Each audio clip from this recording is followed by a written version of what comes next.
हाय दोस्तों, नमस्कार। कैसे हैं? आई होप आप लोग बहुत अच्छे होंगे। मैं आप लोगों का सुनील कुमार यादव और आप लोग देख रहे हैं अपना यूट्यूब चैनल सफलता एक्सप्रेस।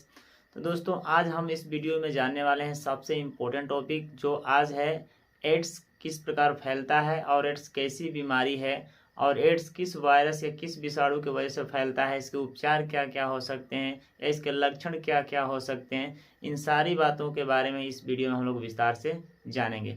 तो दोस्तों, वीडियो को थोड़ा भी मतलब स्किप मत कीजिएगा, वीडियो को लास्ट तक देखिएगा ताकि यह इस बीमारी के बारे में आपको खूब अच्छा से पता चल सके।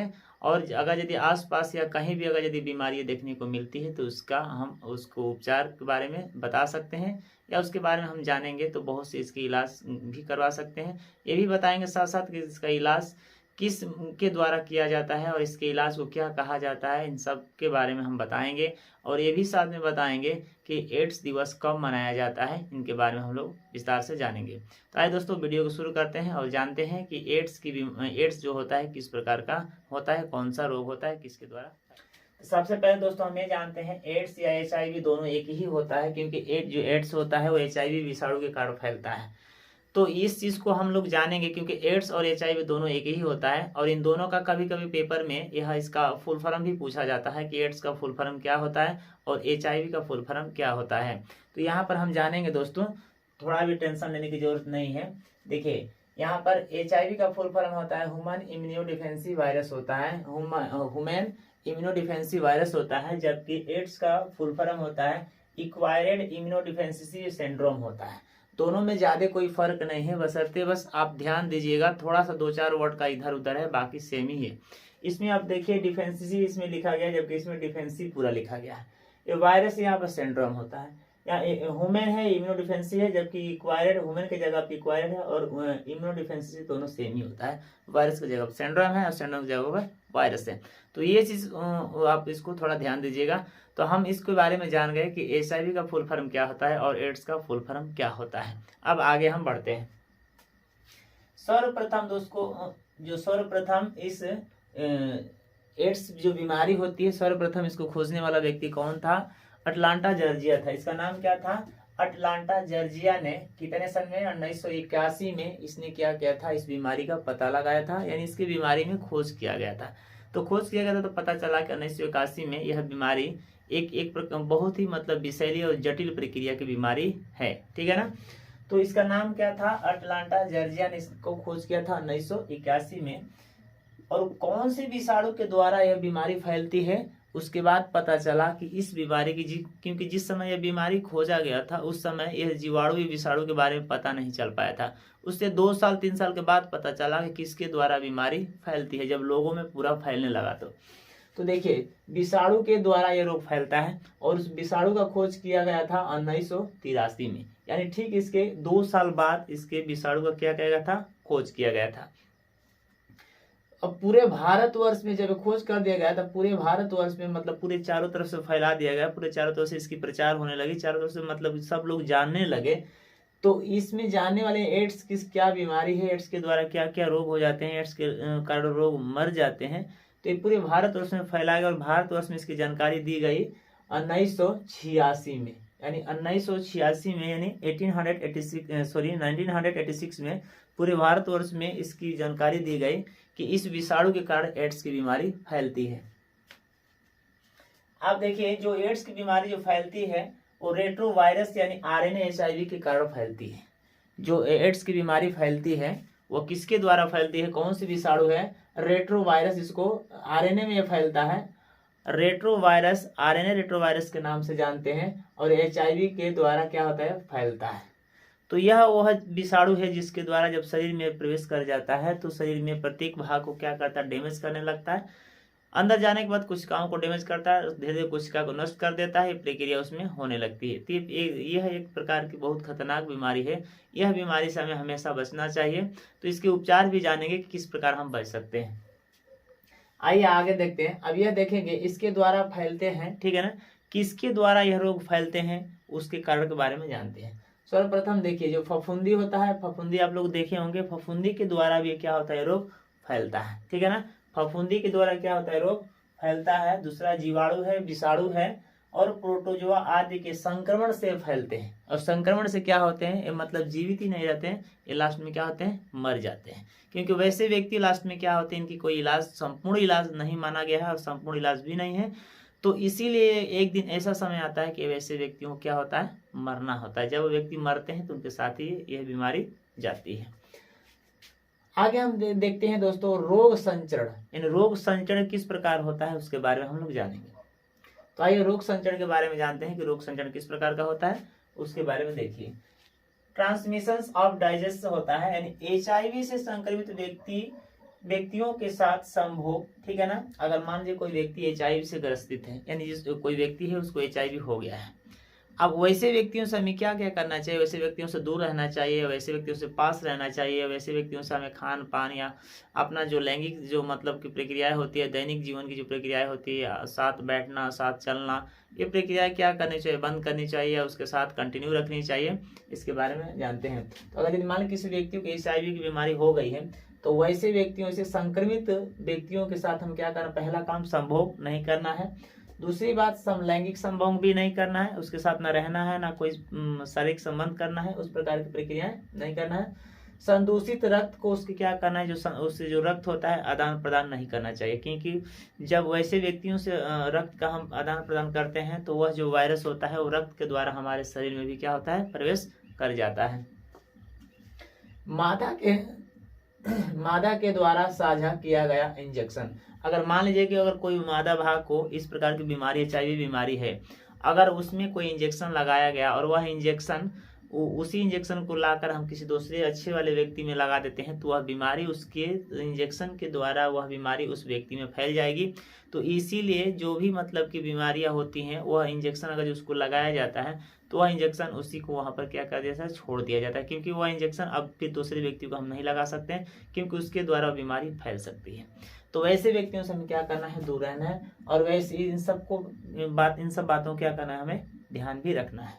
आइए आगे देखते हैं।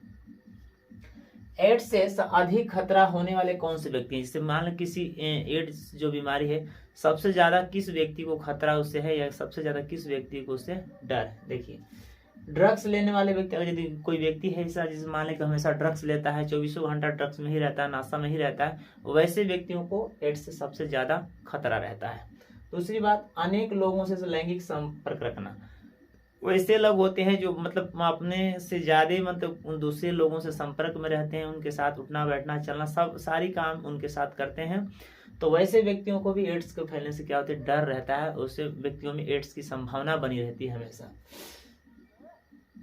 रक्त की बार बार जरूरत हो जाती है। कभी कभी आप लोग देखें कि वैसे व्यक्ति होते हैं जिनकी रक्त थोड़ा भी बीमार अगर यदि पड़ते हैं तो उन्हें रक्त की आवश्यकता पड़ जाती है, उन्हें रक्त देना पड़ता है, तो कहीं से न कहीं से रक्त लाकर उन्हें दिया जाता है ताकि वो ठीक हो जाए। लेकिन एक चीज़ आप लोग ध्यान दीजिएगा, जब भी कहीं रक्त आप यदि लेते हैं या किसी से, तो लेते समय आप उसको ये कंप्लीट करा लीजिएगा, यानी उससे टेस्ट करा लीजिएगा कि वो HIV तो नहीं, HIV मुक्त है कि नहीं। अगर यदि वो HIV से ग्रसित होगा तो आपको भी वो HIV की बीमारी फैला सकता है, इसीलिए रक्त लेने से पहले ये सब जांच करा लेना चाहिए। तो हमें वैसे व्यक्तियों को भी ज़्यादा खतरा रहता है जिनके शरीर में बार बार रक्त की आवश्यकता होती है, तो वैसे व्यक्तियों में HIV की यानी जो एड्स की जो बीमारियाँ होती हैं सबसे ज़्यादा खतरा बनी रहती है। ये चीज़ समझ में आ गया दोस्तों। आइए अब अगला स्टेप देखते हैं। अगला स्टेप क्या है, HIV का जो व्यास होता है वो 90 से 120 नैनोमीटर का उसका व्यास होता है। जो HIV मान लीजिए कितना बड़ा हो सकता है, ज़्यादा छोटा ज़्यादा बड़ा, एक प्रश्न बनता है मन में।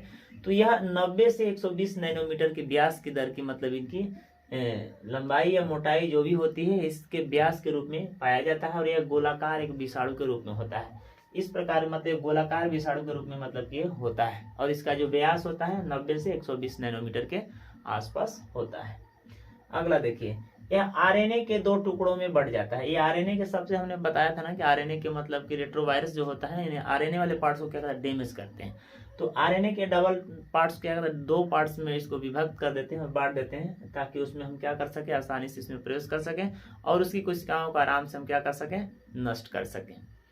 आगे देखिए, अब इसका हम लक्षण जानते हैं कि आखिर जब ऐसे व्यक्ति में, किसी भी व्यक्ति में अगर यदि एड्स की बीमारी हो जाती है तो वो क्या क्या लक्षण प्रदर्शित करते हैं, होने से पहले कौन से लक्षण दिखाते हैं और होने के बाद क्या क्या बीमारियां होती हैं या क्या लक्षण दिखाते हैं, उनके बारे में हम लोग जानते हैं। तो देखिए लक्षण हमने यहाँ पर हेडिंग कर दिया, लक्षण के बारे में हम जानेंगे।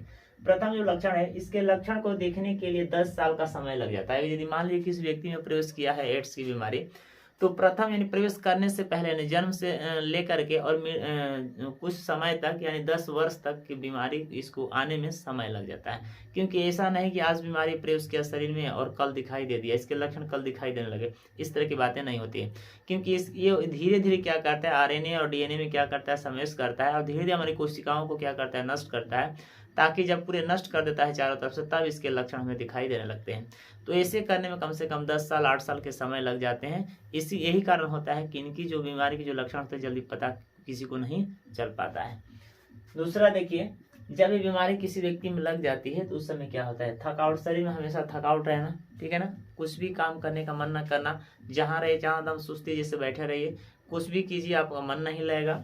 उसके बाद देखिए ज्वर हमेशा रहना, शरीर में आपका शरीर टेम्परेचर हाई रहना, शरीर में ज्वर रहना हमेशा, मतलब बुखार रहना, गर्म होना शरीर का, ठीक है ना। सिर दर्द यानी इसमें हमेशा सर में क्या होना, हमेशा दर्द रहना, हल्कापन ज़्यादा थोड़ा बहुत बना रहना, ठीक है ना। उसके बाद खांसी होना, यानी सूखी खांसी के आसपास होना, इससे ज़्यादा खांसी ना होना, कभी हल्की हो जाना, कभी ज़्यादा होना, लेकिन इसमें से कुछ ना निकलना। यानी नॉर्मल जो खांसी होती है, आप लोग देखे होंगे गाँव में या शहरों में, नॉर्मल एक खांसी होती है, उसी प्रकार की जो खांसी होती है उसमें से कुछ निकलता नहीं है। कमजोरी हो जाना, शरीर में क्या होना, कमजोरी होना, ठीक है ना। अतिसार हो जाना, ठीक है ना, अतिसार अतः प्रारंभिक लक्षण है। ये सारे कितने हैं, प्रारंभिक, यानी वो शुरू होने से पहले ये लक्षण आपको दिखाई देंगे। जब एड्स की बीमारी जब फैलती है तो उससे पहले सारे लक्षण आपको दिखाई देंगे। अब बाद वाले लक्षण के बारे में हम देखते हैं कि जब बीमारी मान लीजिए जब फैल जाती है उस समय वो कौन कौन से लक्षण दिखाते हैं। तो बाद में हमने लिखा यहाँ पे, त्वचा पर सफेद दाग हो जाना, यानी उसकी त्वचा पर जब बीमारी फैल जाती है तो उसका जब फैलने के बाद लक्षण क्या दिखाते हैं, शरीर के ऊपर त्वचा पे सफेद दाग हो जाना या चपटे पड़ जाना, ठीक है ना। उसके बाद से वजन कम होना, जो शरीर का वजन वेट होता है उसमें क्या होता है, गिरावट हो जाता है, उसमें कम हो जाता है। और लसिका गांठों में क्या होना, सूजन आना, जो लसिका होता है उसके गांठों में जॉइंटों में क्या हो जाना, सूजन आ जाना, सूज जाना, दर्द करना, जिस गांठिया रोग के नाम से भी जानते हैं, ये सब प्रक्रिया होना, ठीक है ना। तो ये प्रक्रिया होती है बाद की, इसके पहले भी हम लोग जाने, इसके पहले जब रोग उत्पन्न होने से पहले कौन से लक्षण होते हैं और जब हो जाने के बाद कौन से लक्षण होते हैं। आइए आगे देखते हैं। इसका जो एड्स का जो दिवस मनाया जाता है, 1 दिसंबर को एड्स दिवस मनाया जाता है। दोस्तों ये चीज़ आप लोग याद रखिएगा, ये हमेशा जीके में पूछा जाता है या जीके का ही प्रश्न है, ऐसे भी 1 नंबर के लिए प्रश्न भी पूछा जा सकता है। तो एड्स दिवस कब मनाया जाता है, तो एड्स दिवस 1 दिसंबर को मनाया जाता है। एड्स की जो जांच होती है उसे हम क्या कहते हैं, एलिसा के नाम से जानते हैं। एड्स की जो जांच होती है वह किस में की जाती है, एलिसा में किया जाता है। तो ये चीज़ आप लोग याद रखिएगा दोस्तों। अब इसके बाद हम आइए अब चलते हैं अगले स्टेप की तरफ कि अगला स्टेप क्या है जो इसके हम बचाव कर सकते हैं, इससे हम बच सकते हैं, कौन कौन से उपाय हैं जिसके बारे में हम जानेंगे। तो आप इसका एक स्क्रीनशॉट ले लीजिए, तब उसके बारे में हम लोग जानते हैं।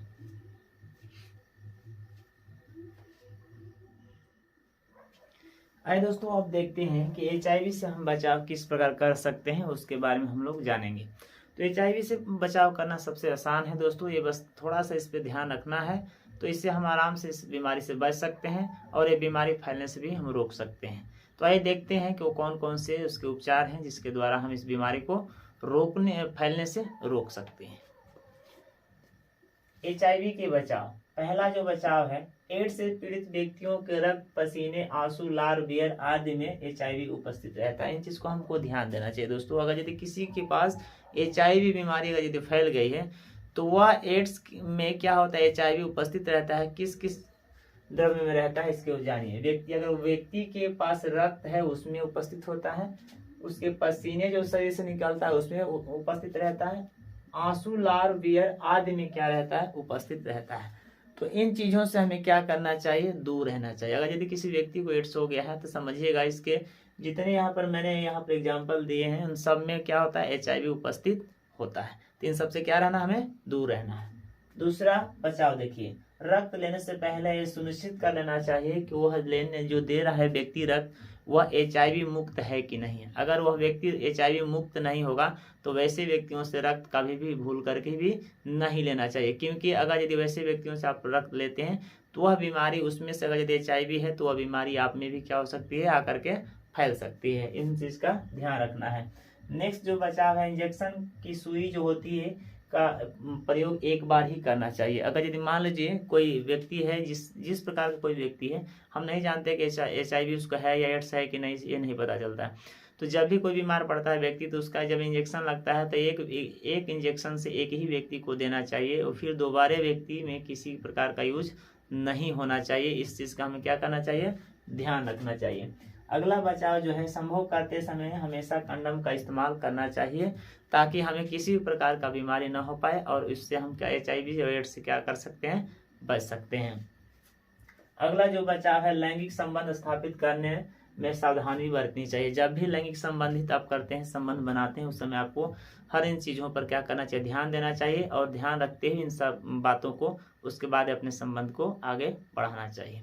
तो आई होप कि दोस्तों ये आज एड्स और HIV के बारे में हम लोग विस्तार से जाने हैं, किस प्रकार के रोग फैलते हैं और कितने खतरनाक ये रोग हैं जिसको लग जाता है एक बार वो फिर जीवन में अच्छा नहीं हो पाता है, क्योंकि इसका पूर्ण इलाज आज तक भी नहीं है। तो इसीलिए अगर यदि यह बीमारी किसी को लग जाता है, भगवान ना करे किसी को ऐसी बीमारी लगे, लेकिन अगर किसी को हो भी जाता है तो यह बहुत एक अपने समाज में एक प्रकार की घृणा वाली बीमारी है जो कभी नहीं लगना चाहिए। तो अगर ऐसी बीमारी लगती है तो उससे व्यक्तियों को जीवन बर्बाद हो जाता है। तो चलिए आज के वीडियो में हम लोग इतना जाने, एड्स और HIV किस प्रकार की बीमारी होती है, कैसे फैलती है, इसको कैसे हम रोक सकते हैं, इसके बारे में हम लोग अच्छा से जाने हैं। तो दोस्तों अगर यदि मेरे चैनल पर नए हैं तो मेरे चैनल को सब्सक्राइब कर लीजिएगा, क्योंकि जब भी मैं एक यूट्यूब से रिलेटेड जो भी वीडियो मैं अपलोड करूं, सबसे पहले आपको नोटिफिकेशन मिल जाए और साथ में बेल आइकन भी प्रेस कर लीजिएगा। तो बस दोस्तों आज के लिए इजाज़त दीजिए मुझे। आज के वीडियो में बस इतना ही जानेंगे, फिर अगले वीडियो में मिलते हैं। तब तक के लिए जय हिंद, जय भारत,